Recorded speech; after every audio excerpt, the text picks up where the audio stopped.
What up, everybody? We are here. We have Free with us. Free, you had a second. You were good. We are missing a person tonight. Cash is actually busy, and so I wanted to find another third person to be with us, so we just don't expedite a show and knock it out in like 10 minutes like we would. So we wanted to bring Free because Free will just fill up a whole bunch of air with all of his words and wisdom. Isn't that right, Free? I've got mad third wheel skills, Casey. How's it going, man? How was the show last night with Cash? It was awesome. Cash is just so wise and, so deep. And, it's me, I like to ask questions and pick people's brains. And it was just so much fun to just be able to just dive in. And we kind of we were supposed to talk about race and religion, but we ended up just getting through like the very basics of race and personal autonomy and rights. And so we were at like 2 hours at that point, and then Pam jumped into our comments, and so it turned into a J6 slugfest in the comments. And so Cash ended up showing the J6 video with her in it, and it got wild. So we went another hour after that. And yeah, so I must have signed off just before that. I was like, oh, this is about an hour. And I was like, I gotta go eat. I'm calling this right now, and they're gonna be done. And so I saw that you guys were still live later. I was like, what in the freak is going on? We were literally saying goodnight, and all of a sudden, like out of the corner of the eye, out of Cash's eye, he saw like Pam in the comments and was just like, that's Pam? And so then he kind of went off a little bit off the chain, and it got crazy. We tried to get her to come on, and she wouldn't come on. But she had a lot to say. Cash had even more to say. I kept doing this. I was just like, doing my fake popcorn because it was just too good. So I just kept putting comments on the screen to kind of incite it a little bit more, pour a little more gas on, It was wild. You have to. Like, that's those people, and I get it. Like, when I saw that post and I sent it to them in the text, Russo and Cash, I was like, the first one that she did, I was like, oh no. Like, this is not something you want to do. You don't want to be picking a fight with him. Like, it's not going to happen, especially now when he's all done with everything. So he can do whatever he wants. And back then he was a little bit filtered when he came back until he turned himself in. And now he'll be a little bit more blunt. And I think it's hilarious. I got to go back and watch that. Emily, you've been missing for a couple weeks. How are things going in your world? They're going good. I was in Las Vegas for the National Finals Rodeo, and 2 weeks is much too long to be in Vegas, so I'm very happy to be home. I don't doubt that. We had a short conversation about I can't be there for 2 weeks. We want to do it one time, be there for all 10 days and see how it goes, but I don't know if I can make it because I go for work at least another time a year, and I'm there for a few more days, and I'm always done with that place after a few days. I just can't do it. It's brutal. I went out and partied and drank one night, and the rest of the time I was like, don't get sick. I got 2 IVs. It was just the whole time was trying to not get sick, which I made it through for the first time ever, but no one else did. Good. Well, sister did amazing. So I'm going to give that credit to you. But sister did great. Guys, we have a great show for you tonight. We're going to actually go over some of the main topics that we have going on today. We'll touch on a little bit of what the House bill is looking like that Mike Johnson put together, it seems, or had a big hand in it, which is not America first, I'll tell you right now. And I have no understanding or idea why he even exists in politics around the MAGA country, because there's one person that doesn't look like the rest, and that is Mike Johnson. Like, out of all of them, he needs to go. I said he's the lingering fart of MAGA. I think so. Term. That's a technical term. It's got to be something. So what are you going to come up with instead of swamp ass? You got to have another one for him now that it's not just swamp. It's got to be just Mike Johnson. I think he still blocked me, so I really don't interact with him nearly as much. But yeah, no, I'll stick by the signature fragrance is Swamp Ass for Mike Johnson. He did Love also it. that his favorite position is the same one they caught the Senate staffer in. Yes. You know, Was he a bottom or a top? I mean, he's getting it. That's for sure. I mean, and then we're getting it more. So. Oh yeah, well, then we have to pay for it. Then we'll touch on the Madison school shooting for yesterday, and about what's her face. I can't even remember the name at this point. I want to touch on the Biden pardons that we have been blessed with, that we are releasing some of these special individuals out into society. What was the last one that I had? It is drones. That's right. Who can forget about the drones? Emily, have you been paying attention to the drones? I have been, and first it was Iran, and there was the Iranian mothership off the coast, and I just saw within the last few hours now it's China. I think it's us. That's my opinion. We were talking about this before the show, but when the government's saying, don't worry about this, we're like, oh, now we're worried about it, and it's probably us. Facts. Big facts. So everybody share this out. I don't even see any reactions from Facebook or any of those social media platforms. So let's go ahead and fix that, guys. Share this out, add some reactions, thumbs up, hearts, whatever you want to do. We're going to go ahead and get the show started. Let's go ahead and start with Joe Biden's pardon. So Joe Biden's pardon, and shout out to Sarah Fields for this write-up, because this is what clued me off on this whole thing. This all happened in the middle of a work disaster, which seems like I'm always in, and I couldn't go back and research it instantly, but it was bothering me. But the main thing coming out of the big pardon that Joe Biden did, and the big pardon is where he pardoned like 1,500 people, and the biggest pardon in history. Well, I can't say history, because Jimmy Carter still pardoned a crap load of people for not participating in the draft.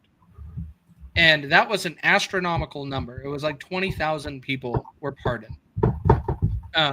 When it comes to Sarah, like this whole thing, we're talking about mainly just one person that is from Chinese descent.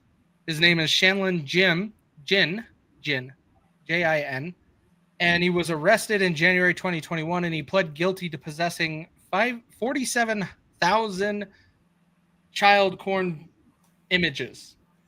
And that is disgusting. I have no idea why a president would be pardoning somebody of this magnitude unless it is something that they partake in. What do you think, Free? Well, I mean, I think they're all corrupt, so I just always start there. I did look it up. The estimate for Carter's draft dodgers pardons is over 200,000. Is it 200,000? I knew there was a 2 in it. Okay. I mean, I don't know how anybody thinks anything goes on that there's not money behind it, corruption behind it, political motivations behind it. I mean, I think it would be breaking news if something happened that actually benefited real people that were taxpayers and lived in this country. Agreed. I mean, I'm originally from Chicago, and I posted that the two major pardons from Chicago were an investment guy that defrauded people for I think it was almost $700 million. And then there was a city manager who defrauded the city for like $60 million. And, you know, how these people get pardoned is just absolutely insane. They stole from people, investment people. When they steal from retirees. They ruin their lives. Then people stealing from a city. I mean, that's basically stealing from every single person in that city. Yes. A black guy steals from somebody and he goes to jail for, 30 years. Like a city manager steals from everybody in the entire city and they get pardoned after 10. Right. What do you think, Emily? Well, I did. So Biden's pardons, he's at looked up the numbers. He's at 8,062. I think it is important to add that most of the numbers comes from a blanket pardon that he did for marijuana possession, which was roughly about 6,500 people, which personally, I don't think people should be in prison for marijuana possession, but that still puts him at 1,500, which Trump's pardons were at 237. So he still is like pretty dang high in the list of the most recent presidents. Obama's was higher with 1,900, if we're going to not count marijuana possessions. So he's definitely being a little out of control with it. I mean, pardoning Hunter for gun crimes and that, it's like, okay, that's an abuse of. He didn't just pardon for gun crimes. He did a blanket pardon for any For activity during those 10 years. Yeah. Like that, 11 years. 11 years, and it's still active through New Year's Eve in case he wants to party. Yeah. Of course, let's tie this together. Let's say he wants to party, and maybe he wants to party with Mr. Shinlin Jin. Like, he can freely go do whatever he wants with this person that we know has a very bad history doing the stuff that we all don't condone, but Hunter Biden is free to do whatever he wants right now. And that is he getting scary. His laptop back? Maybe they could do some file swapping. I saw some speculation. I think it was that Jack Pozo. I always mispronounce his name. Pozobiec. Is that how you say it? Yeah. With some speculation that during over Thanksgiving, Hunter had come out and said that he was going to release a book with a tell-all thing, and so that maybe Biden was pushed into a corner to do it to save his life. I don't know.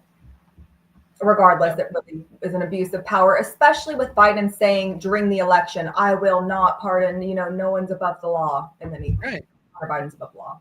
Well, if he said he was going to pardon his son for these criminal acts, he would have got much more criticism for it during his whole presidential run.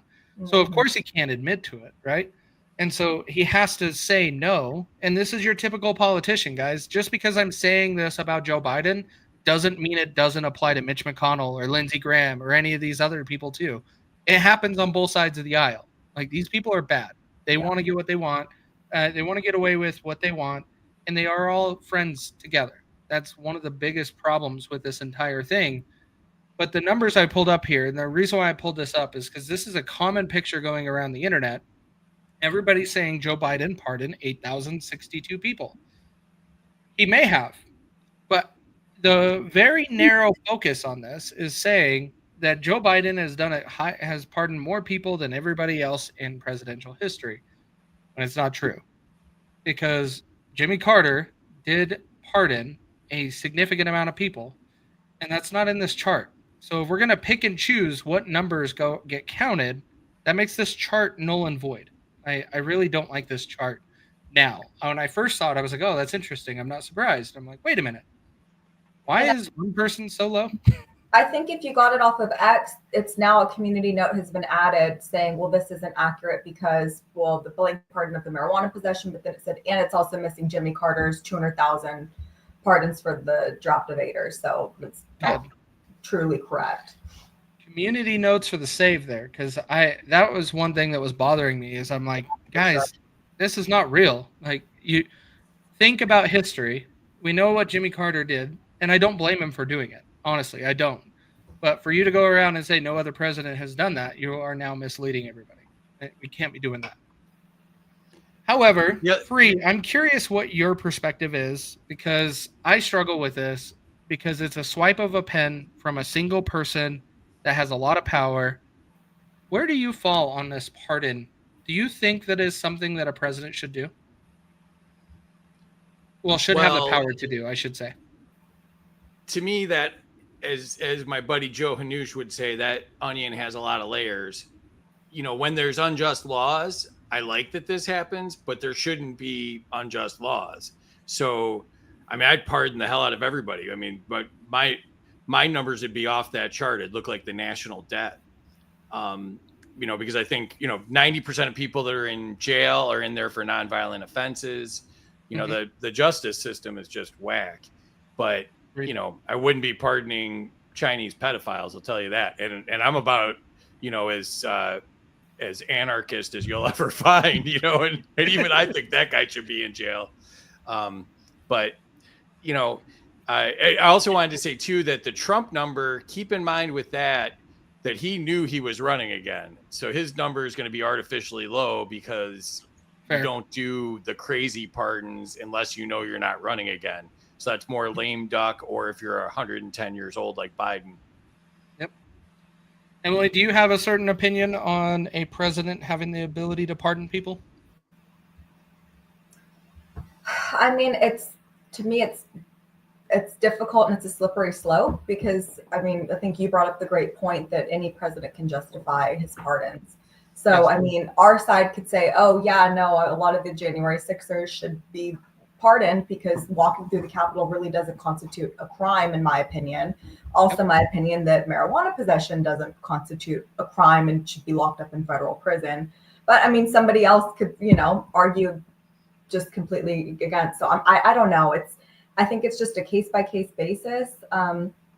There's obviously a lot of issues with our justice system and people getting unfairly convicted. So if it's pardons like that, I can't remember the woman's name. Is Alice Johnson that Trump pardoned with the Kim Kardashian really pushed for it? And I mean, that woman, in my opinion, deserved to be let out of prison. The grandmother. The grandmother, but I mean, Yeah. She was dealing drugs at one point in her life, but there was evidence that she was sufficiently rehabbed and had become this wonderful person and regretted it. And she really got a way longer sentence than really was fair in that case. And so I'm like, yeah, I support stuff like that. I support, honestly, a lot of the pardons for a lot of the drug convictions because I'm in the kind of the camp that if an adult wants to do drugs and buy drugs, that's kind of on them. Agreed. I mean, if it's something like fentanyl use and they're lacing stuff and people are dying because they don't know what they're taking, okay, that's a different story. But if I want to do cocaine and I go buy some cocaine, I don't think the dealer should be put in jail for providing me what I want as an adult. I agree with that. Yeah, I think when it comes down to the pardons, my struggle with this whole thing is you're giving one person a whole lot of power with just the swipe of their pen. And you can justify it from any stance. Like Joe Biden can easily shut down any debate, any argument, anything, even people trying to say, hey, you don't, you said you wouldn't pardon your son. His response just needs to be, it's my son.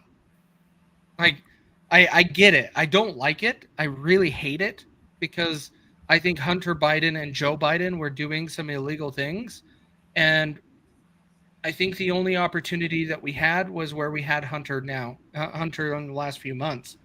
Now that we pardon him, I don't think we're going to ever revisit Burisma or any of those business dealings overseas with Ukraine and all of this stuff.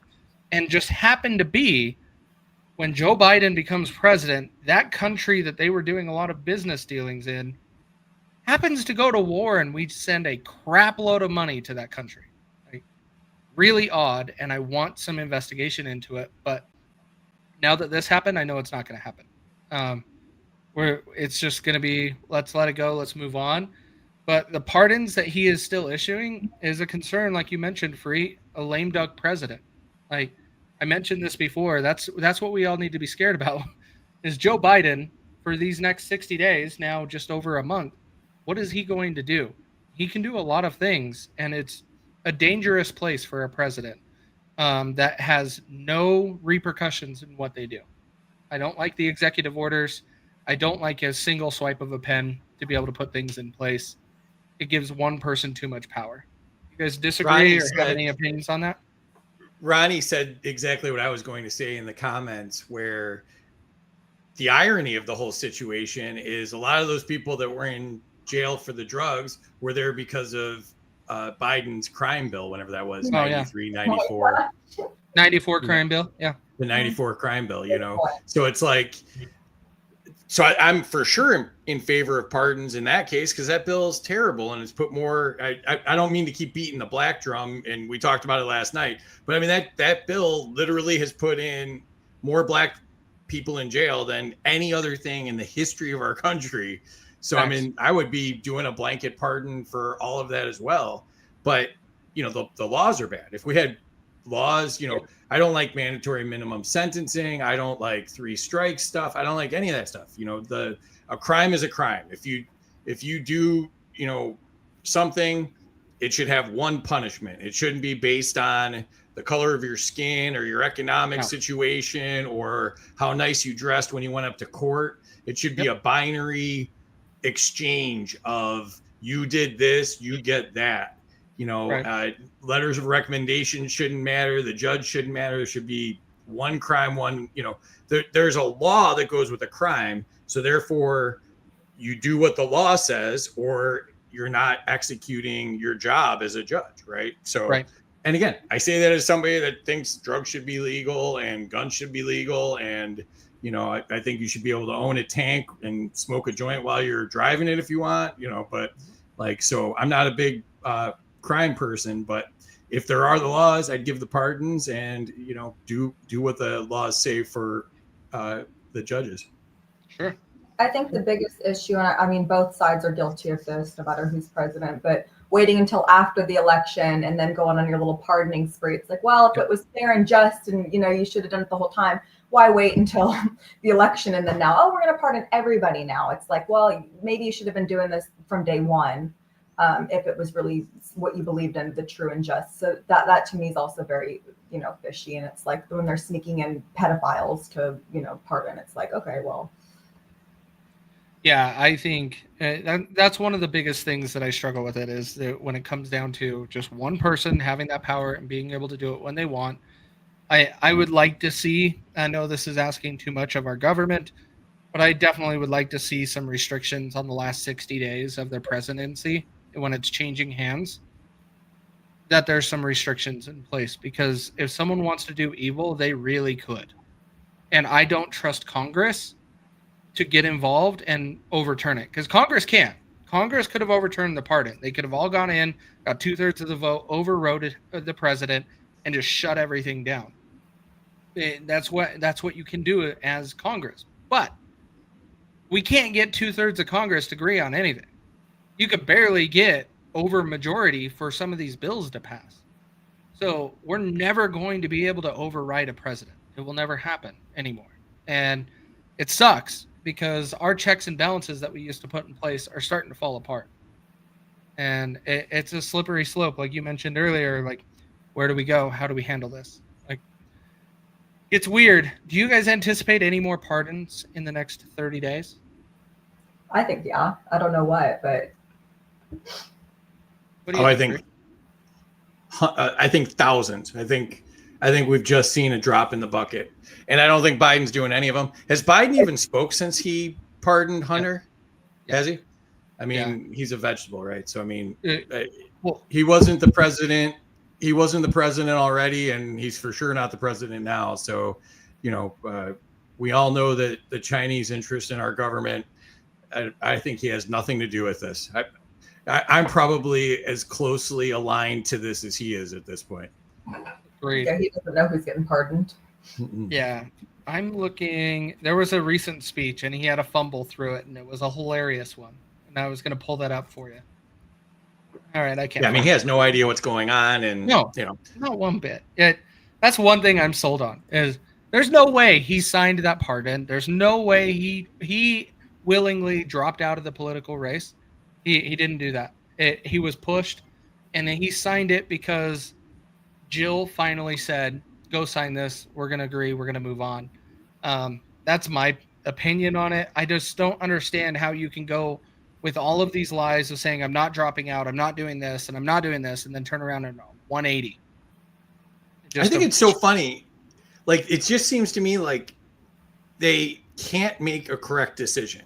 Like, everybody would have agreed with Joe Biden if he said, "I'm sure as hell gonna pardon my son." I'd openly say, I'd pardon my son. I'd pardon you guys' kids. I'd pardon my neighbors' kids. I'd pardon all of them. I might not even read the file. Like, if it's your son, Casey, I pardon it. I don't even read the thing. Just, give me a pen. And, I'll be honest about it. And, but they can't, they're so full of crap. They're such trained liars that it's like their knee-jerk reaction to lie. Like, my son? I would never pardon my son. What a crazy thought. Who would pardon their son? Everybody would. Like, and that's where I don't have a problem with him pardoning his son.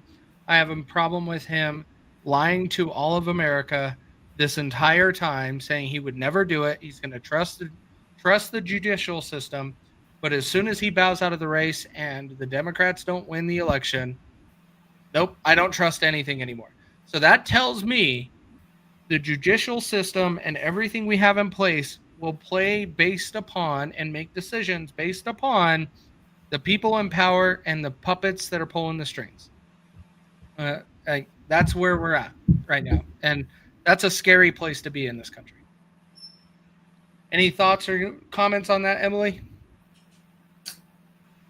I mean, kind of nothing more than what you guys have already said. I mean, yeah, it's just like I was expecting this 60-day period of time to be tumultuous. I didn't really expect all that's happened. It's kind of just continuing. So I still think it's crazy that no one's reaction is DC's got too much control, too much money.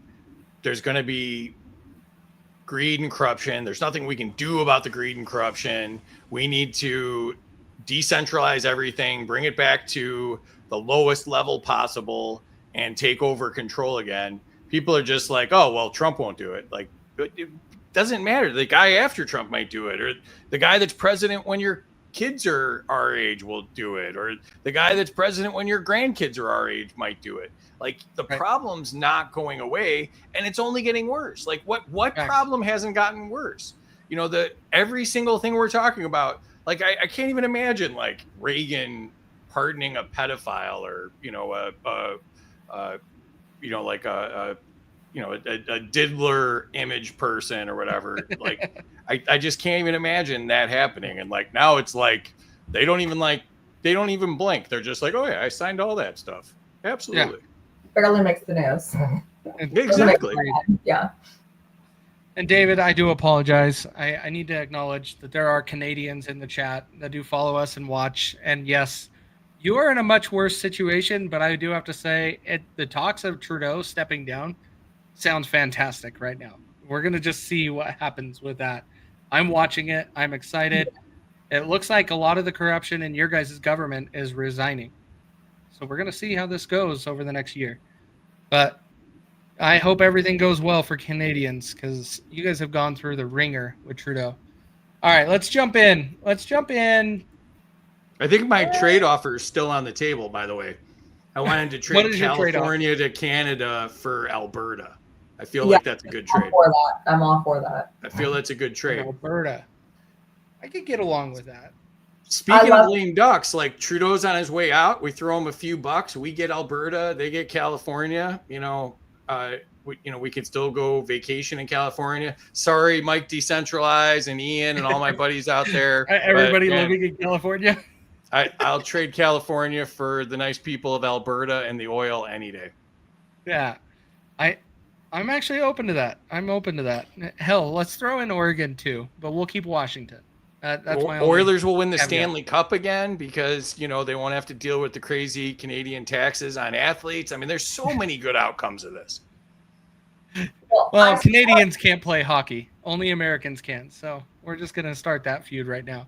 I saw something about maybe a recent poll showing that Pierre Poilievre was going to have over 30% or a 30% lead on, whoever else is running. Trudeau's. I don't know who's running again. Can Trudeau run again? No, I think he can. But there's a lot of pressure on him because the government's starting to crumble. Like, the corrupt system is there. The corrupt system that's there is like, we're out. Yeah. The finance people start bowing out and resigning, and now Trudeau is like, maybe I should too. Like, it's the Trump effect. They got that in Canada. I just saw today that Olaf in Germany lost the confidence vote. Snap elections in 2025. France's government collapsed. Like, it's the Trump effect. There's a lot of people saying that. There is a lot of people saying that. Is it the Trump effect? Can I ask this? Is it, because I've been hearing this a lot, is this the Trump effect, or is it just we're all so ticked off Trump was in the right place at the right time? Any outsider would have been great at this time. I'm going to go out on a limb and say, because I've been struggling with this answer too, and that's why I haven't said it, is because there's some conservatives running with this topic of Trump effect with every little change. Some of them are even saying, look at gas prices now and look at prices now. They're already going down. Trump effect. And I'm like, not really. Like it's just how things go when you get to election. Gas prices always come down a little bit. Everything usually to try to move it off of the docket of being on the ballot, anything to talk about or being a debate. But I do think that in our current state that we are dealing with around the world, I think some decisions are being made because Donald Trump was reelected. I think so. But I'm not saying everything is that way. No. My friends in Germany, it was actually the day after the election that's when their government kind of fell apart, and they were like, this is because of Trump. I mean, that's their opinion, but I'm hearing from a lot of my foreign friends that they are attributing it to Trump. Now, that isn't to say if we didn't have another Trump-like figure, right place, right time, this wouldn't happen. But I mean, we didn't. We had Trump. So, I mean, historically, when one government falls, a lot of times then there's turmoil in other countries. Like, right. Those people realize, well, maybe we could do it too, right? All the way back to like us in France, and there's a lot of that. So to me, it was just, I mean, obviously he's got positives and he's got characteristics that work very well for this, but Mike Decentralized and I do a lot of stuff with people in the UK and New Zealand and all around the world, and they're just as mad as us. So I mean, if they toppled their government, I wouldn't say it's, the Trump effect. I'd say that just everybody's sick of the globalists. They're sick of, people just screwing us right, left, and everywhere. We want our money back. We want our freedom back. We don't want our kids indoctrinated. We don't want to be told what to do, when to do it, what to eat, if we can have guns, if we can't have guns. Like, I mean, there's just so many things on our frustration list.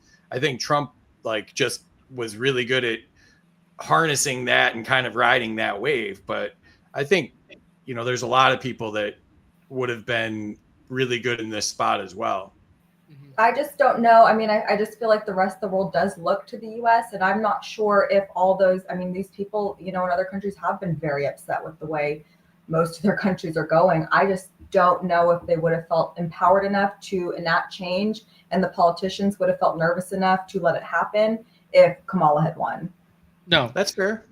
Yeah, with Kamala, no way any of this would be happening, in my opinion. However, to Free's point, could have been somebody else. Like, let's say Chase Oliver got elected. I think it puts a similar fear in these governments that we're running into a situation that all of a sudden you have Argentina, you have Iceland, you have all of these countries starting to separate themselves from the global system that's trying to establish it across the world.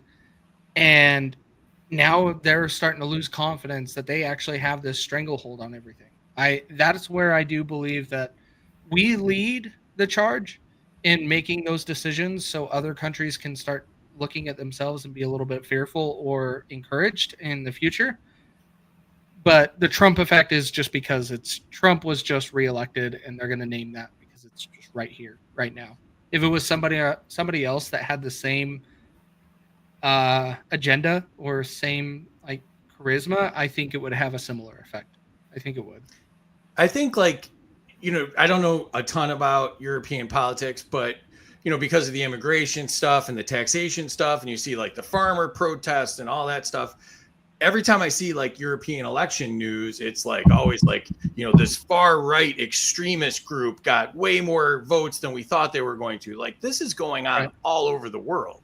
Everybody's just sick of the government trying to monopolize our daily lives, our money, our future, our kids' futures. So there's an uprising around the world now. I mean, I'm glad Trump's putting the fear of God into people.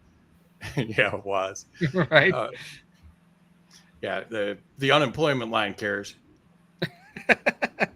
No, I 100% agree with that. And maybe we're going to lead the charge. This is where it gives me a little bit of hope, and the Republican Party might make a comeback here, in my opinion, is if we could set up right, you could have Trump, Vance now, and then have Vance, Vivek in 28, which I would think makes a stranglehold on the corruption in the government. If these two just keep pushing forward what we're talking about doing right now with the government, and then that agenda keeps going into the next presidency, we potentially could have 12 years of cleaning this mess up, which would be wonderful. So can I I ask don't know if another we're going to get question? it. Yeah. Is Vance a libertarian? You saw all Well, that scuttle, right? yeah, him going back and forth. I I shouldn't say allow, that's really bad, but I give a lot of people grace in allowing them to change their sides and what they're doing unless they are elected and they are already in office. You are elected on certain principles that people supported you. If you change it, make sure it's known so the people that elected you could recall you or get you out of your position because you're not going to represent them anymore. Outside of that, anybody can change their stance on what they're doing. They can. No, but what I was don't disagree with specifically that. talking about was that interview where Vance said, I'd see myself, kind of libertarian, but not a Ron Paul libertarian. But I think it was Vivek brought me around, and now I'm kind of re-looking at that. Yeah. Well, and that's where I give a little bit of hope is Vivek brings a lot of that with him. Those two are best friends. A lot of people don't realize that. JD and Vivek are really good friends. JD named his first son Vivek after Vivek Ramaswamy. And so they know each other very well from law school. Their families know each other. And that's why I think that's a awesome ticket for 28. To say he's a libertarian, we'll see how he responds in the next 4 years. I want to see some action and decisions. I think it's going to lean more that way, but probably not as libertarian as I am, which is for sure not as libertarian as you are. Because you're one of the first that comes on here that's a libertarian that beats me in libertarian views in every way. I'm so that's kind of ANCAP, my I'm thought. like almost outside of the libertarian ranks. Like I'm a starting to fringe think that. libertarian. I'm in support of a lot of the libertarian ideas. I guess why I don't call myself a libertarian is I don't like the way the party conducts themselves generally. Oh, it's awful. It's awful. I would probably, if you had to pin me down, I might say I'm borderline anarchist now. But like, again, I wouldn't want to be called a Republican either because I hate a lot of the Republican Party, like Lindsey Graham, Mitch McConnell, Mike Johnson. I detest them. So it's like, I don't like a lot of the Republicans. I don't like the Libertarian Party. So I'm like, I don't really know what I am. I guess I'm a Trump Republican is probably the best way to describe it. The Trump. See, I told you guys I'm the best third wheel ever. I just got you both to admit that you're mostly libertarian. I am mostly libertarian. I've always said that. I've admitted not on Friday nights. You're not. Not on Friday whatever. nights. Well, that's because someone gets all the points because he's falling asleep.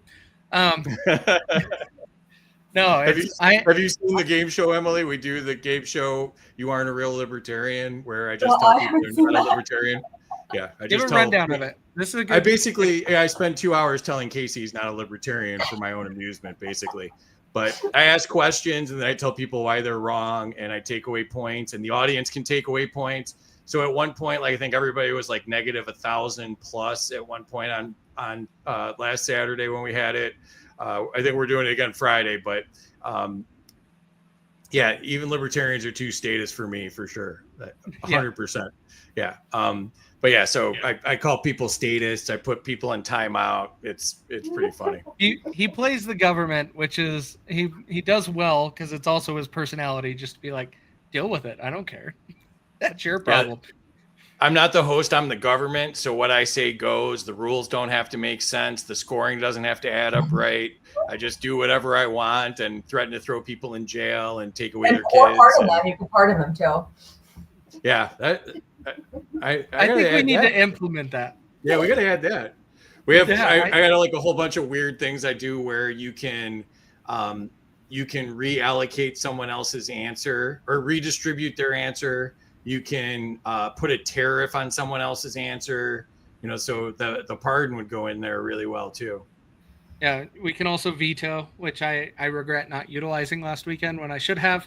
But that's all right. It was a lot of fun. These shows are just complete hilarious. Like it is just nothing but fun, laughing, and making fun of Joe when he's on. But Joe is such a great sport. He puts up with it. I enjoy it. We played Guess the Meme last week, so it had a meme on the screen, and I took part of it out, and they had to guess what was missing from the meme, and so that was pretty funny. It was kind of like Mad Libs. I might be good at that one. I'm chronically online. Well, I thought so too until he pulled up some of them, and I'm like, That was the hardest. A funny answer or a real answer? That was the hardest part, Casey, is to find memes I didn't steal from you. I'm pretty sure they got this from Casey. And I threw it away. Like, I love memes. Where's Cash? Patricia, you're late. We had talked about this when the show started. Cash is not able to make it tonight, and so we started late, trying to bring in a third person so we can keep the show going for about an hour. We're about to jump into our next topic. Let's go ahead and jump into drones, because I don't know how long we'll spend on the Madison school shooting situation, but these drones. I would like to know, what do you think about these drones, Emily? What do you think? So I think they're our government. I really don't know what they're doing. Obviously, whatever they're doing, they don't want us to know. But when this deflection to first it's Iran, now it's China. I mean, if this was actually Iran, our government's been itching to get in a war with them. And we would be at war with them if Iran had a mothership off the coast and was sending drones into the US. Same with China. Like, that would not fly. So that whole narrative's ridiculous. When they're saying, don't worry about it. Oh, the governor of New Jersey's like, oh, it's not cause for concern.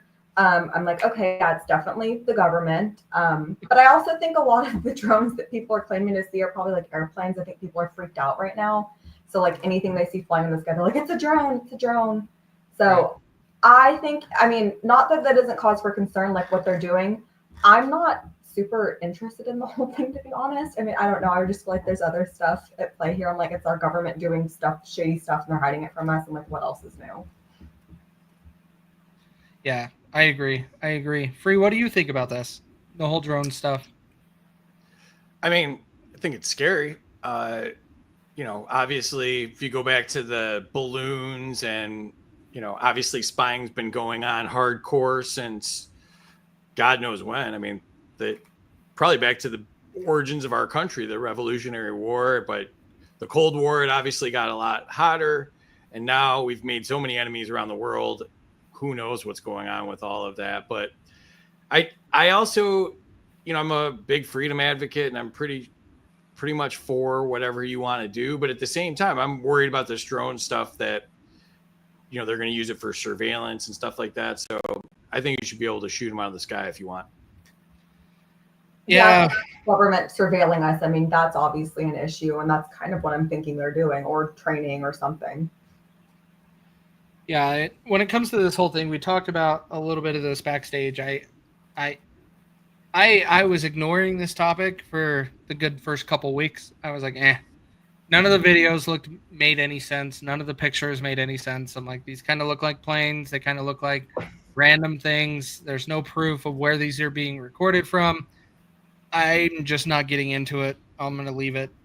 And then as soon as the government says, oh, yeah, we see them too, but it's nothing to be concerned about. We don't know what they are. We don't know anything about them, but there's no safety or national security concern. I'm like, there is unmanned aircraft in the United States airspace.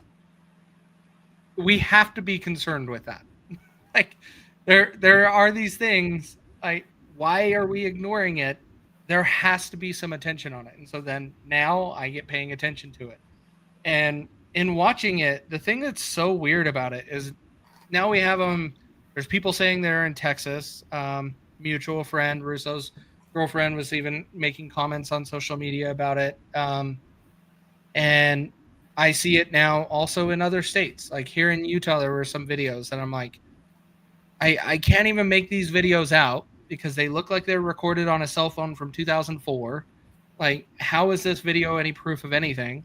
But I have the government telling me to not be concerned. So now I'm concerned. Well, you guys will know this better than I do, but like, can't people own private drones and fly them around? Yeah, you have to have a license. There's restrictions. So certain devices, like size and elevation that they fly at.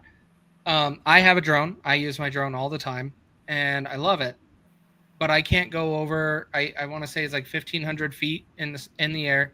If I go over 1,500 feet or something like that, it requires a license. Now I could make my drone still do it. Is the government going to catch me? Probably not.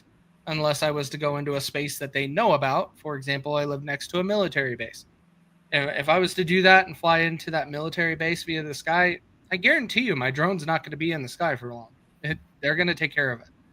Because I'm wondering now, like, how many of these drones are now like people just being like, well, I have a drone, I'm going to put it up there, just kind of.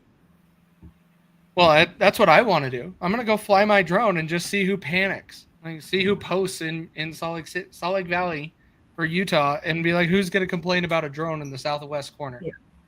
Because, it was me. Because I'm not sure what they would be surveilling here in Stephenville, Texas. Like, they're just going to see like horses and cows. So I'm like, I'm not saying it isn't happening. I'm not saying it isn't government surveillance, but I'm like, well, what would be the point of it? It seems like wasted manpower.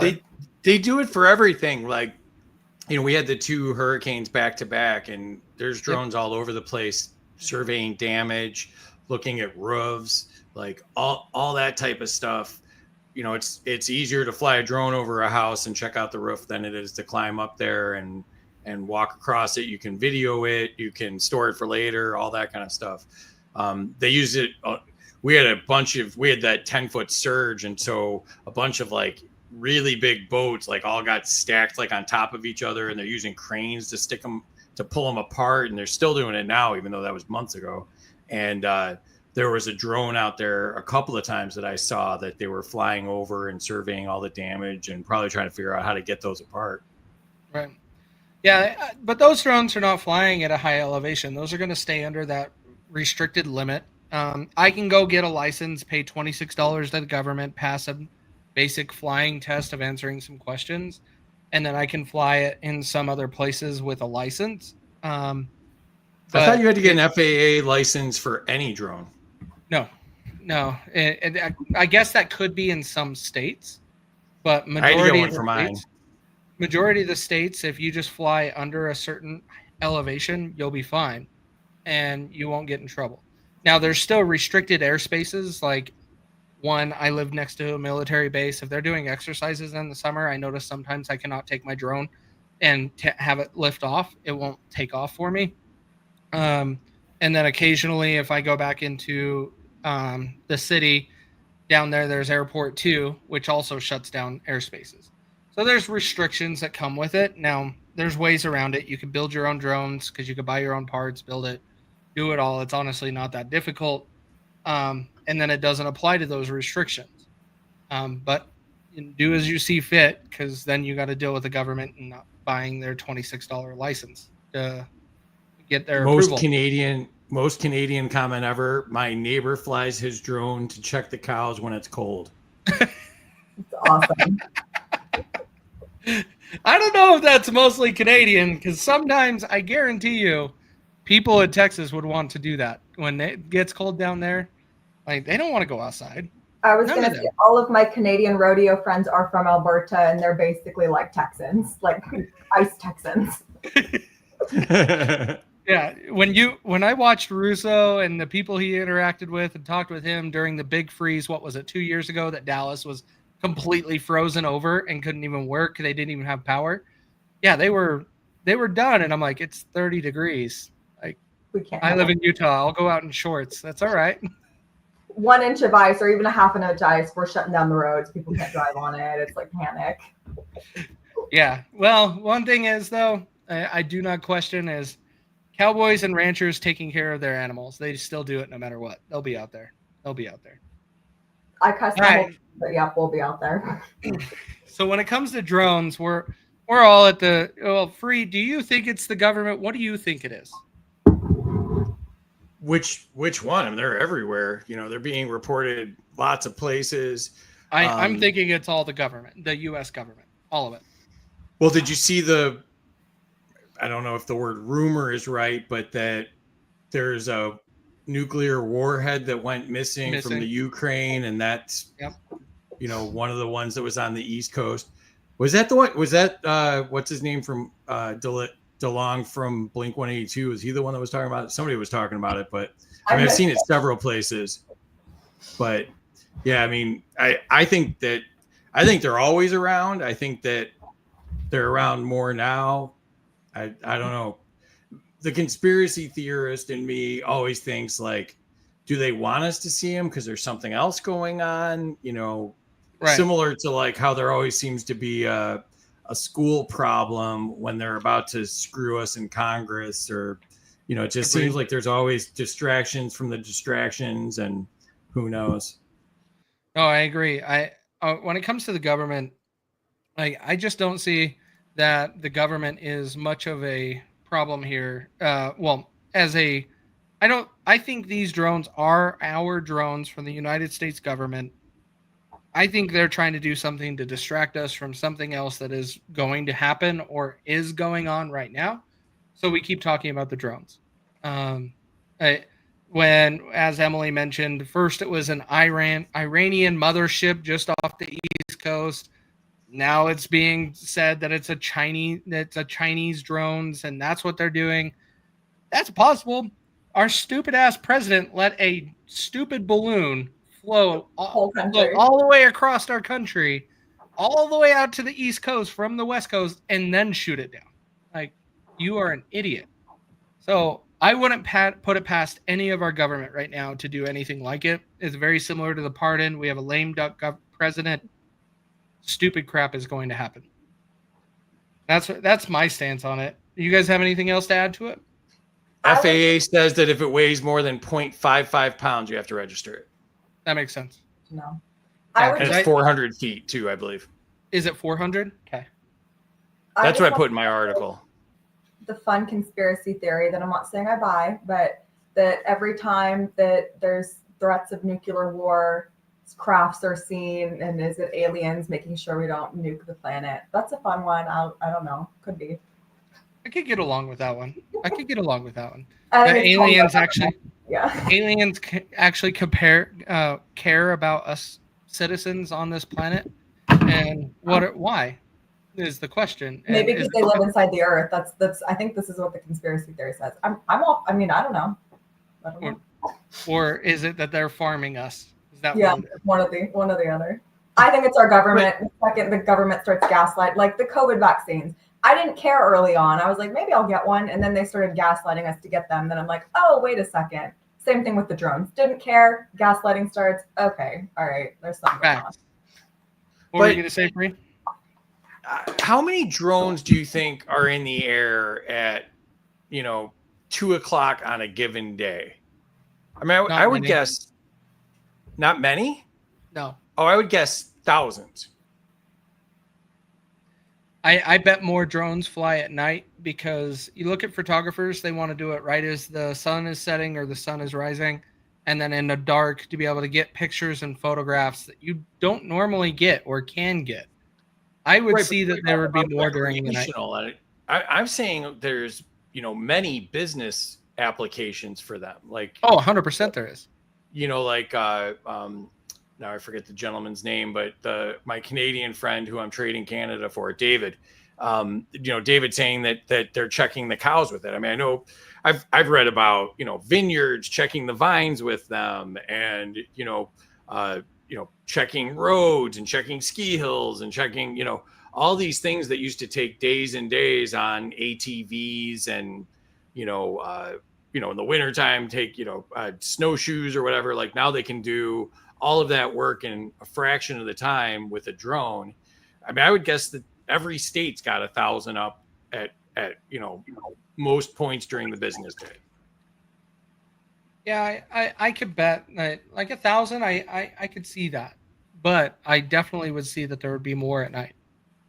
Well, and then how many are the government?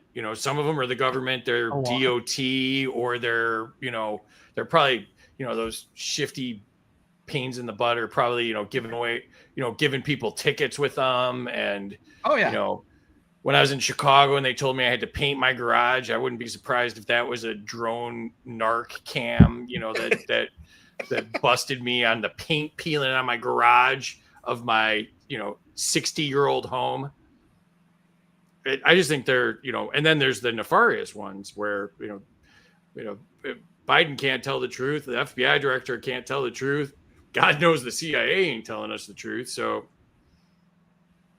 and Jim Bob's not wrong. They are not really built to fly at night, but these are not your typical drones, which is what's weird. Is they're just much bigger. They're much bigger. My drone's under a half a pound, so obviously that licensing law doesn't apply to me. But I know others that do, and they built them, and they definitely can fly at night. That's no doubt. Those are the But ones. The ones that they're talking about are the ones that can go underwater as well, and they can hide in the water. Have you seen this part? Like no, they're I have not they're seen this. submersible, and they can go and they can be out in the water and then go under the water and stay under the water to be to avoid detection, and then come back out of the water and start flying again. Now that's insane. Wait, I see it. I just pulled it up. Hang on. That's crazy. I told you I went way down this rabbit hole. I wrote legislation, Casey. I went so off the deep end. I wrote my own legislation about shooting them out of the sky. Look at that. Well, shooting them out of the sky, like real quick, like when I hear someone say shoot them out of the sky, you do not fire a rifle into the sky. Please don't be the idiot. And also don't be the idiot going around sharing the fake video that's going around that Steven Crowder shared yesterday, saying that someone is actually firing a firearm at drones, because that is not true. Nobody was firing that. It was fake. I just hate the internet. But this is awesome. Looking at this, like that drone could take off and be in the sky and then turn around and it actually is in the water. I want to see this. Let's see this. You guys hear that?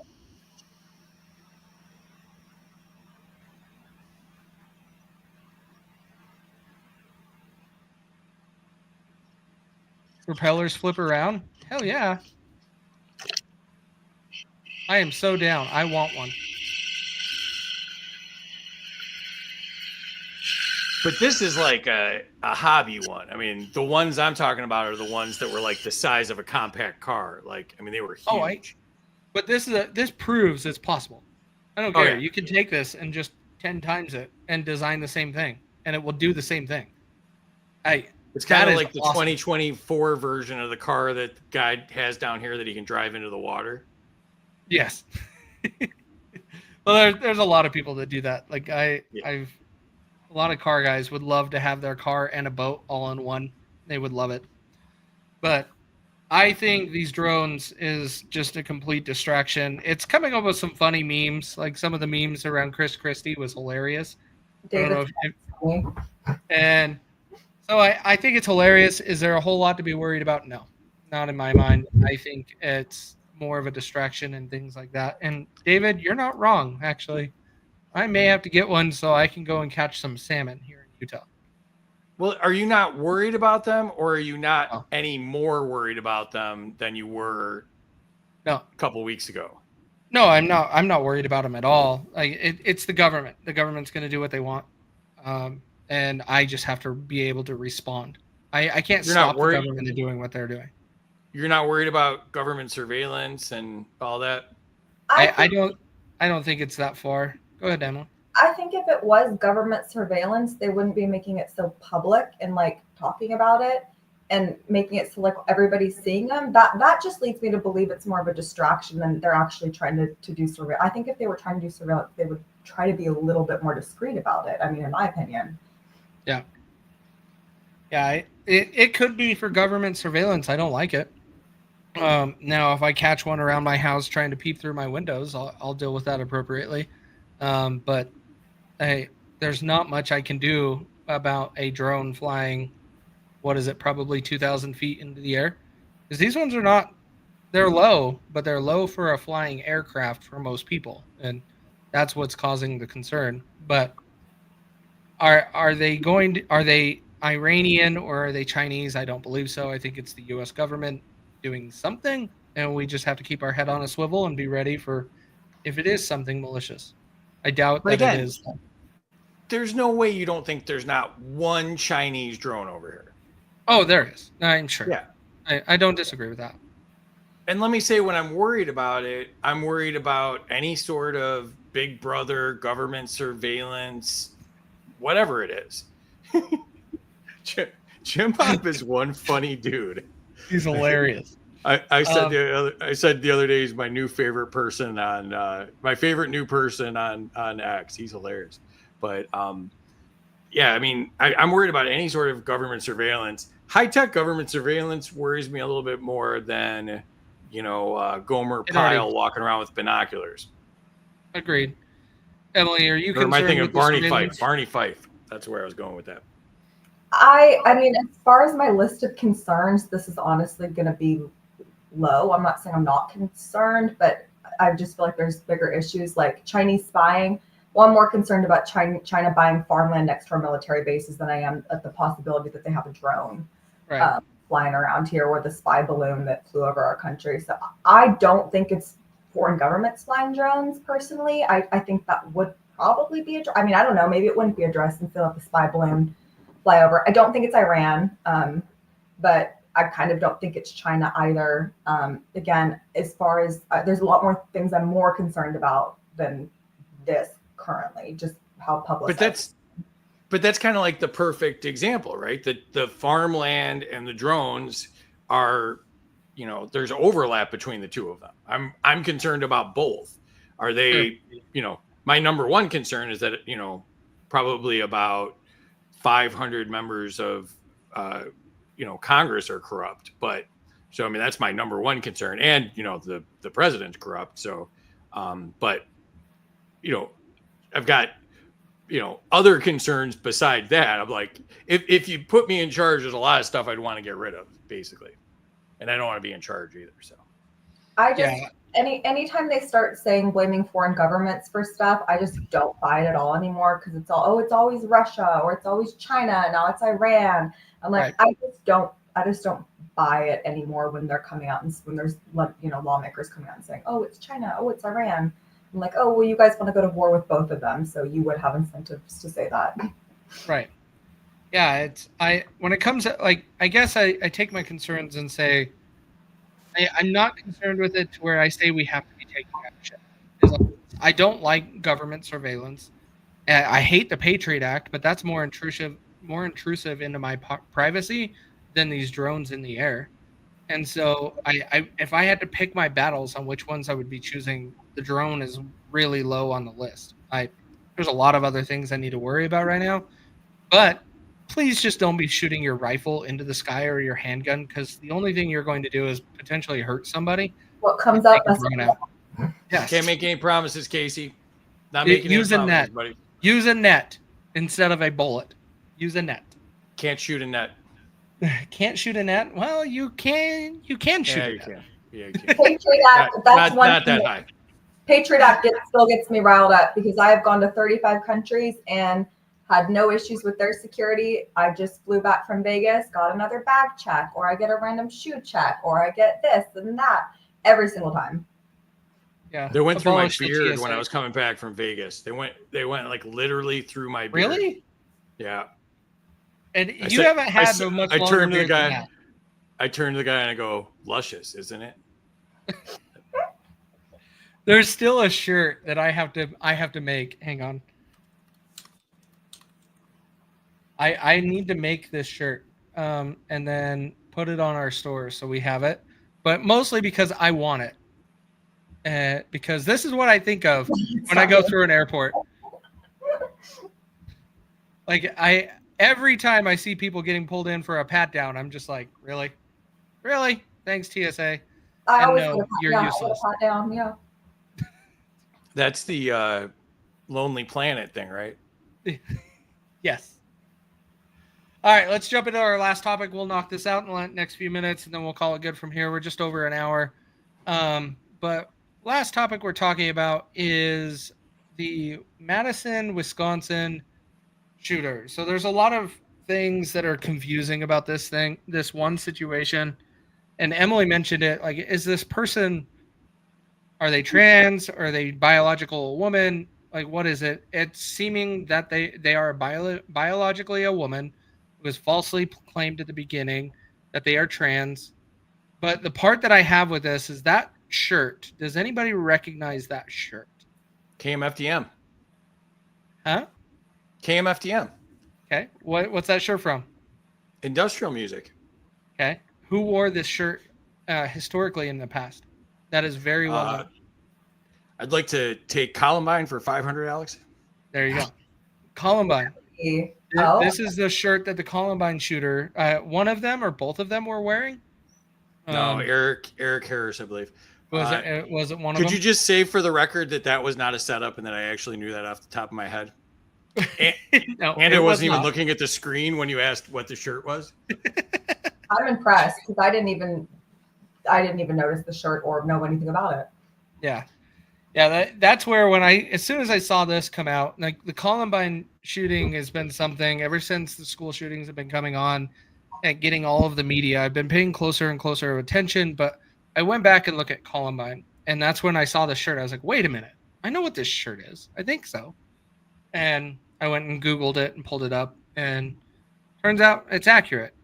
This person, it's also mentioned that she worshipped the Columbine shooters. She loved the whole thing. She researched it to the nth degree and knew everything about it.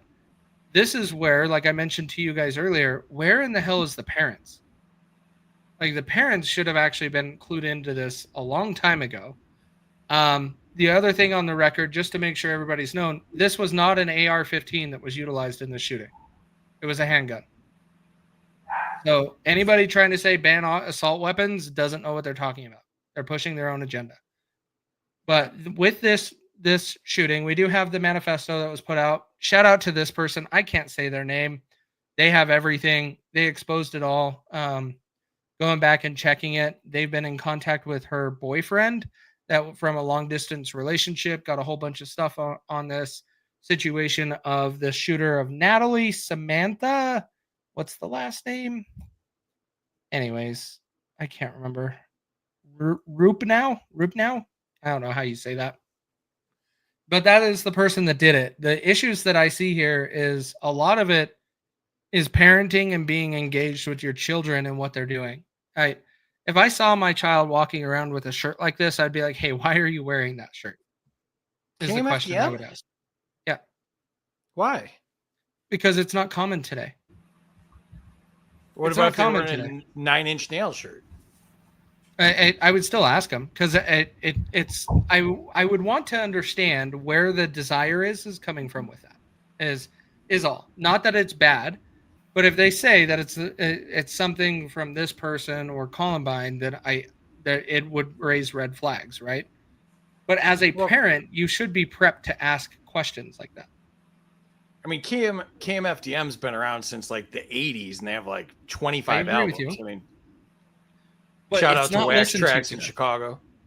It's not listened to by anybody other than Free today, apparently.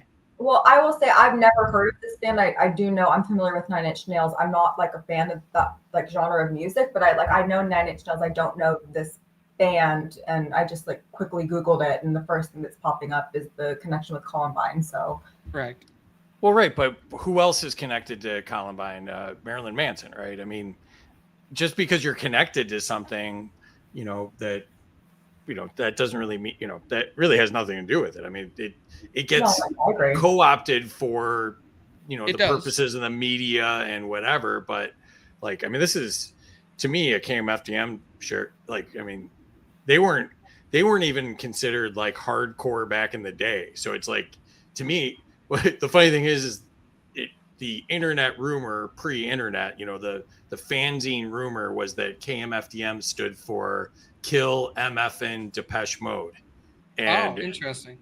And but they were not that hardcore. It was just their name kind of lined up with that. But they were actually from a Chicago record label called Wax Tracks, and like that's where a lot of bands like Ministry and Skinny Puppy and My Life with the Thrill Kill Cult, and like a lot of bands like that came from that era. So it's like a genre. It's like it's like within like electronic music, there's different genres. Yep. This was kind of like a little niche within industrial, but a lot of people my age will know the names of half the bands that I just rattled off.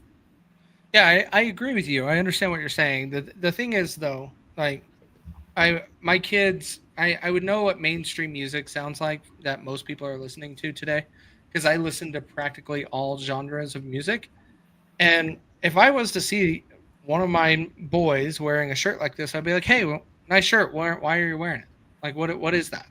Just to see, mainly because this person worshipped the Columbine shooters. Like, she researched them and really dug into everything in Columbine. That is, in my opinion, and where a lot of people on the internet are correlating this is because everything she dug into Columbine and then just happens to be wearing the same shirt as one of the shooters is kind of weird to me. Well, disaffected people gravitate towards other disaffected people, right? Like, 100%.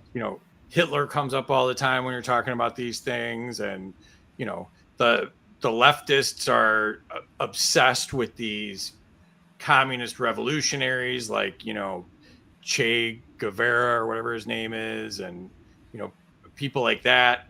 Like, disaffected people do weird stuff, right? And sure. when especially like when people talk about guns being the problem or whatever, it's like there are so many confused teenagers out there. Like, I've gone through 3 teenagers in my house, and there are so many teenage problems, and they get kind of worse every year. And you thought it couldn't get any harder, and then fentanyl popped up, and Yep. like there's so many confused teenagers out there. Like, I don't think you can make rhyme or reason to any of this stuff other than a lot of them hate school, and probably not a great idea to have hundreds of kids all in the same spot. And I mean, I don't know anything about this case with her specifically, but I mean, I really think, in my opinion, the biggest issue is these kids being prescribed, many of the shooters being prescribed SSRIs. And I think there's a huge mental health issue that's being, multiplied by them being on these anxiety, depression, all this stuff, these medications that make you psychotic. I have personally a friend that got started on all these medications, anxiety, depression, sleeping pills, this and that. And like, she just recently had another episode, like, has lost her mind on them. And I think that maybe it'll come out that she's also on them. I know a majority of the school shooters have been. But like, parents just need to be involved in their kids' lives. Like, if you look at my book case has very disturbing. I have Mein Kampf, I have a Columbine, but I have serial killers, all this stuff. But like, my parent, like, they're aware that I read this kind of stuff. And it's like, if I started acting psychotic, hey, maybe like, that would be cause for issue. But like, right. I just have to, it seems hard to miss this kind of stuff if you're involved in your kid's life. I agree with you. And this is one of the things that I wanted to bring up on this. Like, there's rumors about this it's phrased in many different ways. And this one, let me pull it up. I stopped my screen share. Bear with me a second. There we go. So on page 4 of her manifesto, Samantha says that she acquired the weapons to commit the shooting through lies, manipulation, and her father's stupidity. And so that is where I say a lot of it comes down to, you got to be in tune with what your children are doing and not necessarily micromanaging. I don't think that's healthy either. We actually have to make sure that you just know what is going on in their lives. And in this situation, I think this could have been very avoided, because the profile of this individual, let me see if it's still up on X on my other page here.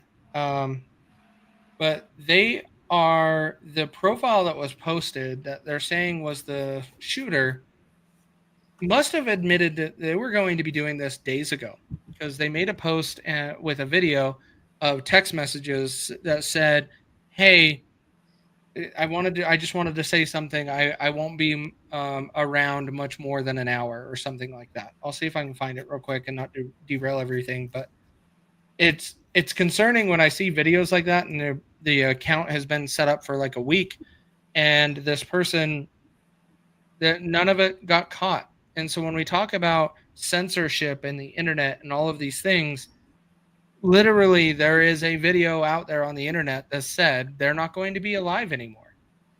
Like, why are we worried about me talking about a state law in Utah and I lose my account on X when you have this still up? It was still up last night, when I was having this conversation with another person, showing them this video. What do you think about the censorship part of this, Free? Do you think that there is some place for it to be able to catch these things on the internet that are being exposed before it comes out? Or do we think that we always have to be reacting instead of proactive? I don't know how you catch it. I mean, like, software, you could use that semantic monitoring software, and that's what gets us kicked off of X all the time. When I said kick Fan into the curb and I got instantly suspended, that Right. was semantic software that said that I was threatening violence, right? And, so I mean, like, if I say, if the Bears don't win, I'm going to kill myself. I mean, does that trigger it, or like, I don't know how you do this, but like you said, I mean, it's the thing I did with my kids, and take it or leave it. I'm either a good example or a good example of a bad example. Who knows? But with my kids, I just was very honest with them. I told them, parts of this scare the hell out of me. I will never judge you for anything that you tell me. All I want you to do is make it through this alive, and we'll deal with consequences. I'm always on your side. And that was kind of my whole approach to the teenage years. I'm never going to Sure. yell at you for anything. You admit something, I'm 100% on your side. I won't hold it against you. Like, that's the way I went about it, and it worked for me. I mean, now that probably wouldn't work with some kids, but one of my kids got in trouble. I had to go pick him up, and I said, "So how you doing?" Like, I promised him, like, I was never gonna be. I'm like, you gotta deal with that problem now. Like, I'm not gonna add to that problem, right? Right. So I mean, I think a lot of parents have good intentions, and it goes off the rails for them. So Sure. I always treated my kids like they were adults, not the responsibility part, but the reasoning with them part. And that was my whole plan is, I'm just going to tell you, I'm going to be honest with you. I'm going to say, hey, I didn't like that. I still like you, but I didn't like that. Could we not do that again? Like, Right. just talk to them. 100%. And that's why I was saying, like, I would ask some questions. Like, I wouldn't be like, oh, go take off that shirt right now. I know what you're going to go do. It's, hey, like, what is this about? Like, I would like to better understand, because you're talking to the kid that ran around listening to Limp Bizkit and Korn all the time. You listen to their songs. You actually go through it. My parents listened to it. I wouldn't be able to have those CDs when I did. There's no way. But Well, I mean, you're wearing a cyberbully the government shirt. I'm wearing a it's only treason if you get caught shirt. I mean, I'd ask about both of those shirts too, right? I mean, right. you'd ask about anything. Like, my folks on Thanksgiving were telling my cousin they still think I'm going to get my door kicked in, and I am not a teenager. I don't know if that comes across on the screen, but my parents are still worried about stuff like that. I just have to ask, because the FBI said their famous line, what they do with all the school shooters, they were on our radar. I had my one post go absolutely insane yesterday with that. Let me share it real quick. Because, yeah, this is my favorite post every time there is one. Say the line. He was on our radar. Like, this went absolutely insane yesterday with 1.1 million views. People, I'm waiting for it. That's what I'm waiting for is, oh, yeah, we went to the house. We interviewed the parents. We talked to the person. And we didn't see any credible threat. Okay, you're why we don't trust you. That's why. Like, I think this entire thing, we have to start looking at our children, what they're paying attention to, and be in their lives. It's going to be tough because we put so much on parents today to do so many things and then still provide for their family. We're asking a lot. There's got to be some teamwork in here to be able to make this kind of come together and work for everyone. What do you think, Emily? Do you think that there is some other solution to this other than government regulation? I mean, I think there's a great comment that just popped up that teachers need to focus on crisis intervention, not pronouns for Melanie. I mean, I think that's a huge part of it. Again, we're asking a lot of teachers already in a lot of cases. I mean, this focus on teaching gender studies and all this and that, it's like, okay, that's not important. Right. Let's make sure kids are okay mentally. I also just think, I'm not saying it was the case with this shooting, but I think it's the case of a lot of shootings. I think there is a political incentive to have this happen and push gun control. And I think the avenue that it takes, because nothing, obviously, rightfully so, makes people emotional than seeing kids killed. Right. So I really do think there's a lot of either they are on their radar, they let it happen in order to push a political agenda. So I don't know. I just feel like there's a whole bunch of different factors, and whether it's the SSRIs, whether it's parents not being attentive in their kids' lives, teachers missing this, government, whatever, backdoor government agencies letting things happen. I don't know. I don't ever think government regulation and censorship's the way to handle it. But I mean, something's gotta change, obviously. I mean, I whenever I have kids, my kids will be homeschooled. Not just for this reason, for other reasons too. But to me, this is another reason to have your kids homeschooled. 100%. My kids are homeschooled. When we went through COVID, that's when school started to become a thing for my kids, and we're like, no, we're not going to send them. We kept them home. We follow curriculums at home, and it's not easy. I wish my government would give me my $3,000 back a year that I pay to public school so I can put that to their education, but no, it's not the way our government works. And I got to pay into that Ponzi scheme to keep it going.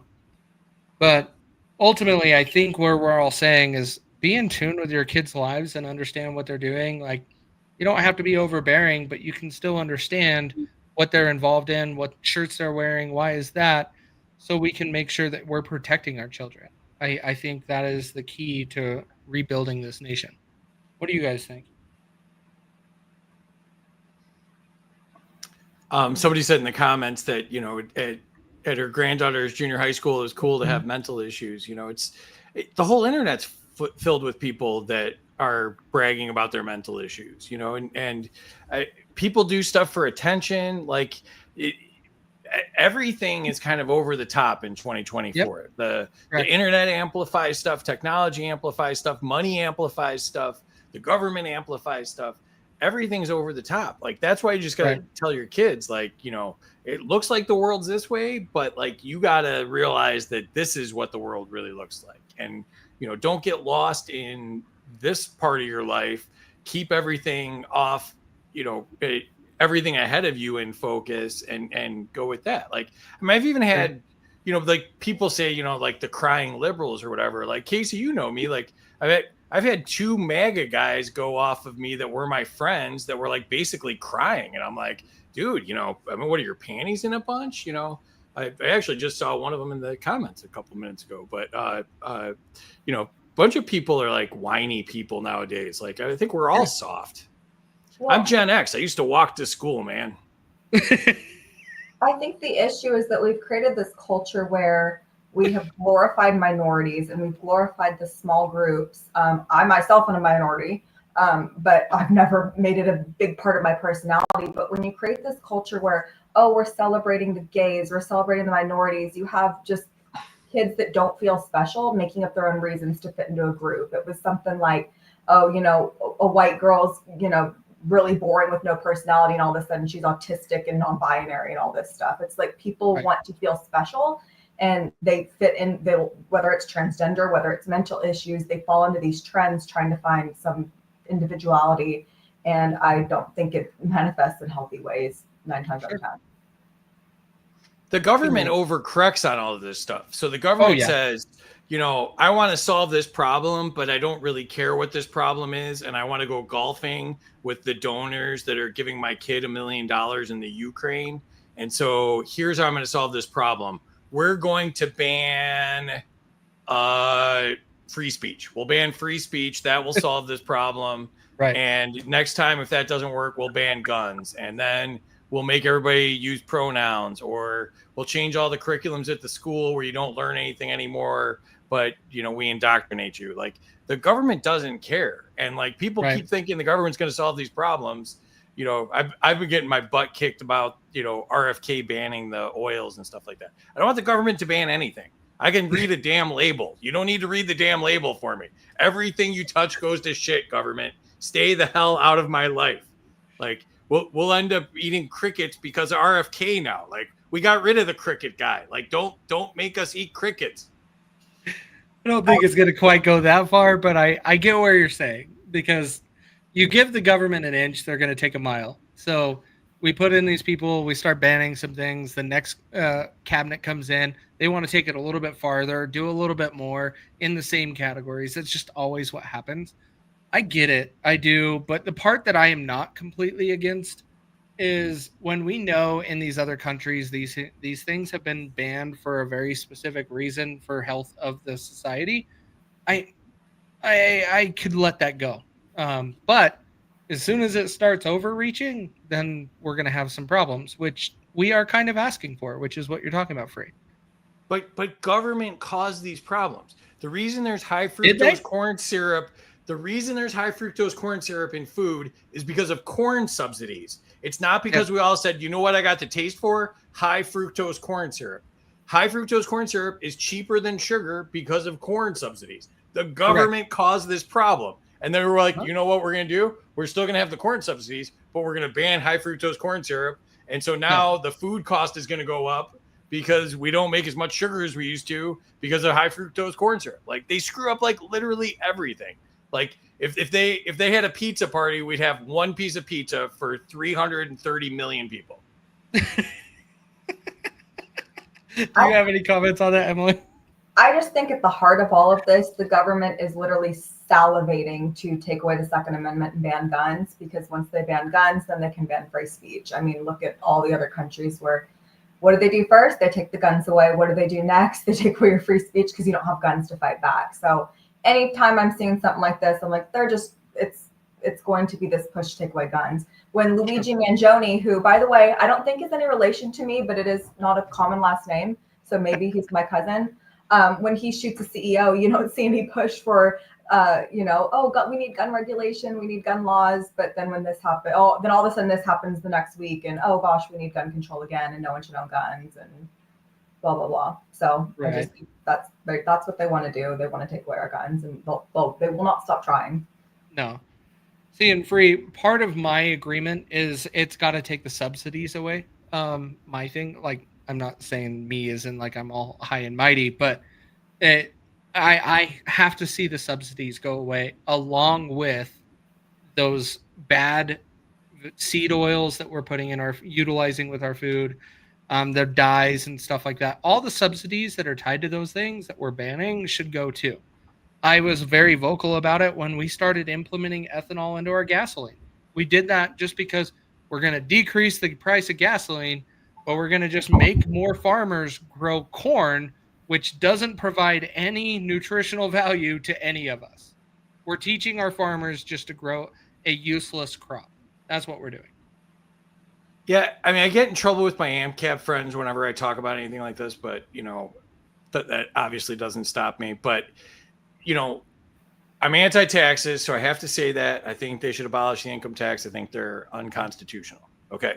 That being said, there are taxes, right?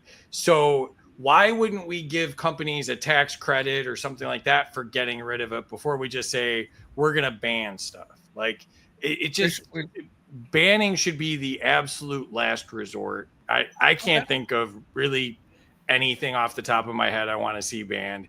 There's uses for pesticides in certain circumstances and not in other circumstances. You know, like you would hope. I mean, when they killed the mom and pop grocery store and the family farm, we lost the opportunity to walk in the store and say, you know, hey, Mrs. Jones, you know, nice day today. Which one of these should I buy if I want to be healthy? And she'd walk you over there and she'd say, I would buy this one. You know, I eat this myself with my family. Now you go into the grocery store and you can't even find somebody to ask a question to, right? Like they killed that whole thing. And then they're like, all right, since we killed all that, here's our solution. We're going to have, you know, drones ban food. Like that'll be great. Like, or just some bizarre nonsense. Like just, you know, let us pick again. Stop selling our farms to, you know, stop putting the family farms out of business, then selling that to Bill Gates or China or whoever you're selling it to, and then allowing them to completely ruin our food supply. Like work on that part of it. We'll figure out if we want to eat the poison part or not. See, I would be for that, and I don't like the idea of government banning food, so I am with you there. And maybe the solution to this is abolishing the taxes. I don't like when people are they're going to choose the cheapest food option, which is usually poison. And then they're going to go into the healthcare system, and then they can't afford it. And then my taxes have to go through all these incredibly obese people that are eating poison and having health problems because of it. So I'm like, yeah, I'm all for people making their own decisions, but like what I've learned is the American population when it comes to nutrition is pretty uninformed, uneducated, and they're choosing complete junk. And it's like when kids can't choose what they're eating. And I'm seeing so many of parents, when I was growing up, my mom was very healthy, only packed me healthy stuff. Well, I'd see my friends' lunches and they have like Hostess cakes and Pringles and like Red 40 and everything. And I'm like, well, I want that. Everybody else has that. They're eating McDonald's. Why can't I have that? And, luckily my mom made me not eat that. But I mean, all of my friends that grew up eating that continue to eat that, and they are not healthy people. So, I mean, sometimes I'm kind of like, well, maybe stuff shouldn't be allowed in our food source, like when it's actual poison. Yeah, Free, I get what you're saying. The bigger part that I also see is our government created this a little bit in just giving everybody the choice. And if we go back and we look at the 70s of the healthcare industry and what we were pushing, we switched to saying sugar is going to cut your kids' sexual activity. So give your kids sugar. That's what was being fed to us by the government. And that is where they created this complete disaster by trying to feed us whatever the industry was that had the government's ear at the time. And so that is where I'm okay with taking a few steps back from all of that and being like, no, we needed to ban this. Just like these 37 other countries that banned, what is it, red dye 40 or yellow 40? Mm-hmm. They banned it however long ago. I'm okay in us doing that in that sense. Now, if we wanted to come out and start banning organic foods, unless it goes through a very strong, stringent certification process, like it has to go through all of that with the checks and balances. No, like it just needs to be people can produce food, resell it, and they can advertise what's there. If the government gets involved, like you say, Free, it's always a mess and it's always a problem. Like we have right now so much confusion. If you ban red 40 or yellow 40 or whatever they're talking about, or the 100 that RFK mentioned in his video the other day, you got to ban alcohol. Alcohol kills way faster, way more people. And then you got all the additional stuff like drunk driving, domestic violence, and all the things that but like alcohol kills more people than any of these other things combined. All of these other things combined don't kill as many people as alcohol. They're not giving kids alcohol and cigarettes in their school lunches is the issue here. And also I think it's important to add that the cigarettes in the United States have 3 times the amount of carcinogenics than they do in other countries. I know, because I bought cigarettes in other countries and I'm like, oh, this seems a lot different than cigarettes here. So somehow this stuff has gotten into our food system that other countries would never dream of putting in their foods, because there's no nutritional value. It's cheap, it cuts corners, and it's like literally poisoning people. Right, but look at like the roundabout way you got to this. Like we got to take care of the kids, and the parents are too dumb to buy their own kids food. So therefore we have to ban the stuff because the parents are too dumb. But alcohol doesn't fit in that category because it's a different type of poison, but we put an arbitrary age on that. And so it's okay if people over an arbitrary age have a poison that kills more people, kills more innocent people, causes more cost for our healthcare system. You're randomly picking stuff. Like I feel like I'm on the game show now and you two are the government. People don't drink alcohol like I need a snack, I'm gonna drink alcohol to that's just, that's a recreational use. And if adults want to abuse alcohol, that's on them. But they don't drink pesticides for recreation either, right? But they ban those, and a lot of the pesticides should be banned. I grew up in the agriculture sector, and most of my friends are in agriculture. A lot of the pesticides are not safe to be used on foods. Yeah, it gets into a weird slope with this, because I do believe in banning some of the things that go into our foods, especially when it comes down to the ignorant individuals that just are consuming food that they can afford, and it's just got garbage in it because it's cheaper to do that. It creates an addiction to that food, so those people keep coming back to it, and then they're a drain on our healthcare system, like you were painting, Emily. Like that is the picture you were painting. And so that's where I'm okay in a lot of that sense. Like, I'm not saying we're going to go out and just start banning everything. I'm not going to say everything has to be organic. I don't think that's realistic. But some of these things that we do know and other countries have taken action on because they're understanding, I think we can consider it. I'm not saying it's an absolute for every single one of them, but for how many ingredients are in our McDonald's French fries versus another country's McDonald's French fries, maybe we should look at that. And is capitalism ruining that because they're just putting chemicals in there? And I've And ate McDonald's in so many different countries, and every single country is way better than ours. Like way, way, of way better. course, Yeah. That's But the all I'm funny thing saying. about it is you can get a private organization to do this exact same thing. So really, can. instead of agree Kennedy with being you. in charge of the HHS, he should be in charge of, Amnesty Diet International or All game. whatever. And he should be doing all of this nonsense in an organization that could actually do that.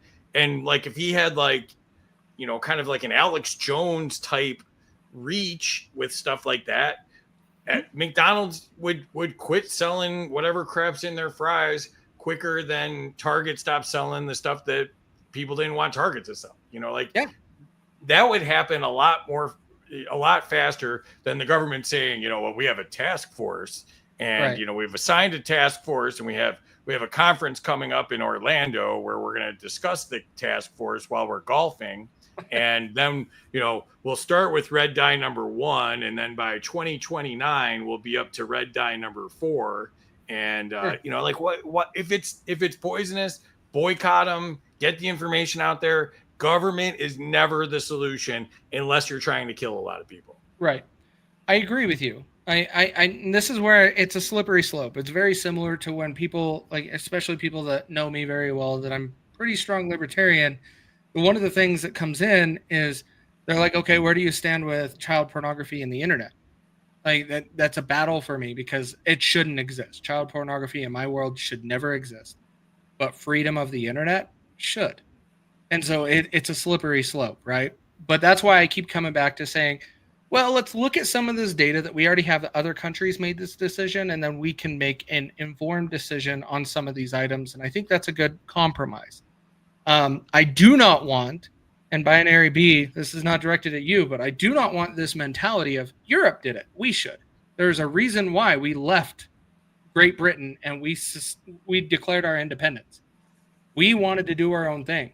If we want to take this mentality of Europe does it, so should we. Let's turn in our guns. Like that is how far you can take this. We can't say just because this country did it, we absolutely have to. We can say that this country did it, let's evaluate it, see if it's for us. And I don't see any of this conversation came up with this sketchy stuff we're putting in our foods. And so that's why I would like to see it going that route. I know we're using the strong term of a ban. I don't think it's going to get that way. I like when you asked me if we're really going to save a whole lot of money with Doge, I was like, maybe $1 trillion, because that's how government works. They're going to promise we're going to shut down 70% of the government. They'll probably shut down 10 and call that a win. And that's probably realistic of what's going to happen. And it sucks. I would love to see more, but we all know how the government works. They do what they want, not as we want. And don't forget the trillion they're going to waste on deporting the 50 old ladies they find, and none of the criminals or mentally insane people that are on the loose. Well, again, it's the same thing of how that happens. I think it can be done on a local level from a reasonable standpoint, but we'll see. Hopefully, one thing that gives me a lot of hope is Trump pulled in the only establishment person, and Ryan Thune. There's 2 people in his cabinet, and he's keeping close. Ryan Thune and Mike Johnson. Both of those are established politicians that are awful and shouldn't be there. But he's pulling in everybody else outside of the realm that is not your typical politician or isn't typically called upon in these positions. So gives me hope that there might be some better light here, because honestly, there was no other choice that was going to win this election because of all of the crap the left threw at Donald Trump. No one had a chance to win other than him. And that's where I think this is our opportunity. We're going to see if it plays out. But in 2028, we're going to find out who we have running against JD Vance, because I don't see JD Vance dropping out. I see him trying it no matter what. And personally, I mean, I think there's a lot of the poison that should be taken out of our foods, but I'm not for like banning. If someone wants to go to Starbucks and get their 100 grams of sugar drink, I mean, whatever, I don't care. That's on them. I want to address the healthcare system. I recently had 2 separate doctors tell me that I should go on Ozempic. I am 115 pounds and 5'3", and I exercise 7 days a week. And both doctors really highly recommended that I go on Ozempic. That's a huge issue there. I mean, and Ozempic's just the newest thing that they're trying to make money off of. So I think that's what I'd love to see RFK focus on. I mean, but some of the stuff that's clearly poison that shouldn't be in our foods, like, yeah, I would like to see that not be like FDA approved to be used in foods. I just want the FDA gone. Yeah, I really don't like it. I know a lot of people, especially people in the healthcare industry. I worked in it, and I still kind of do, because dental is not quite healthcare. But in this whole thing, all of this regulation is a problem, and this is where I become more of my libertarian. As you add all of these checks and balances, none of them were followed for this vaccine we're sticking in everybody. Like, we're saying we're just testing it on all of the Americans, and our normal trials were not ran. And so I have a lot of question marks with that. And I don't like that we overruled that.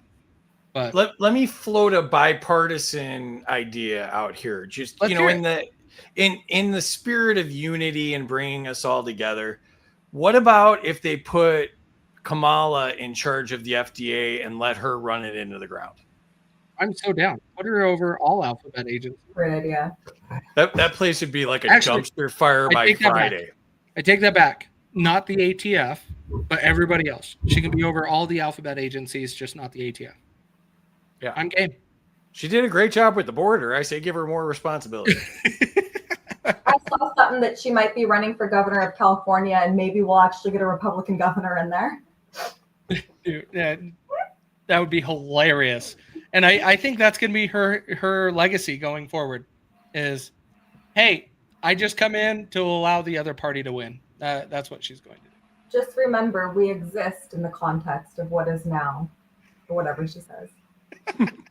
We would be unburdened by what has been.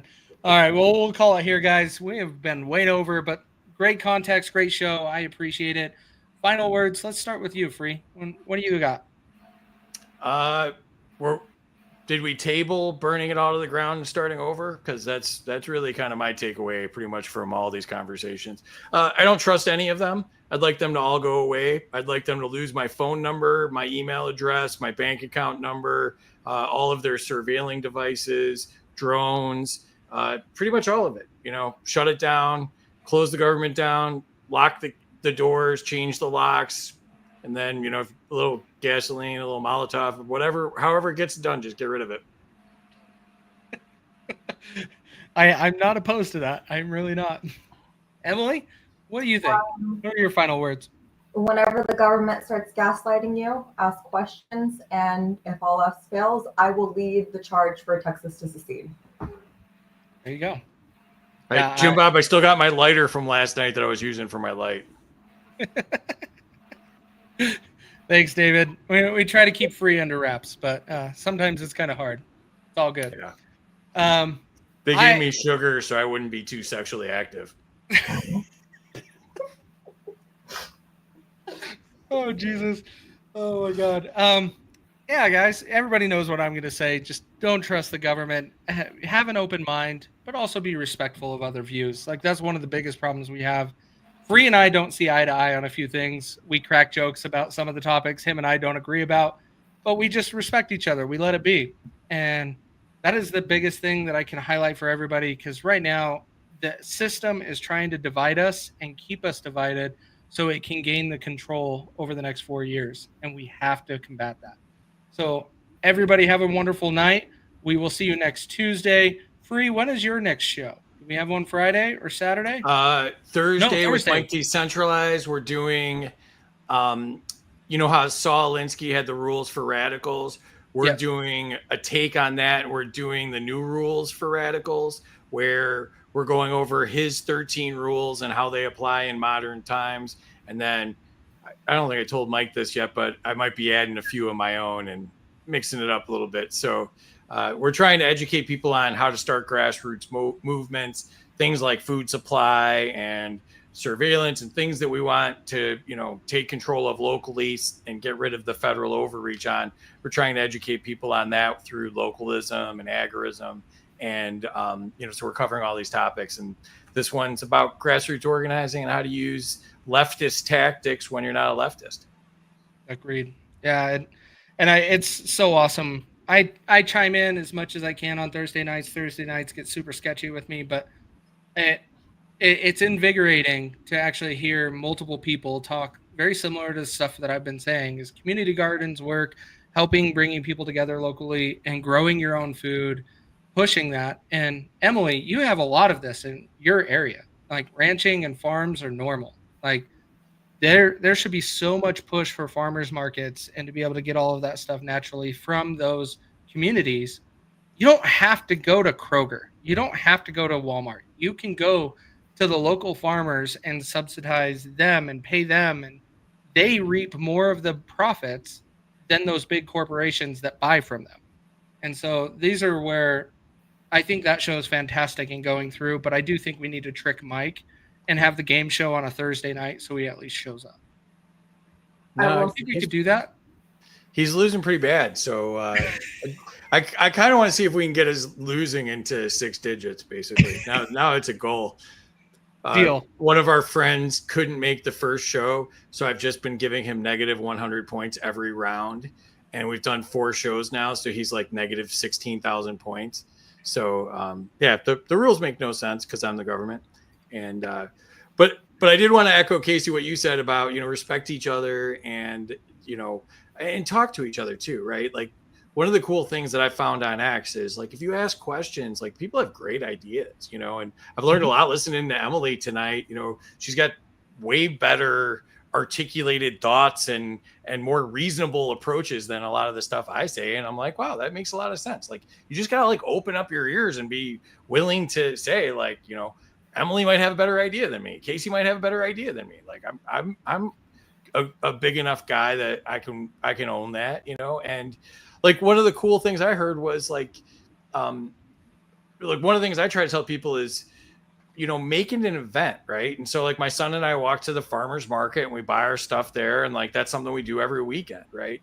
And like, it's our thing. Like that's, to us, that's the same as going to a movie or, some other recreational activity. Right.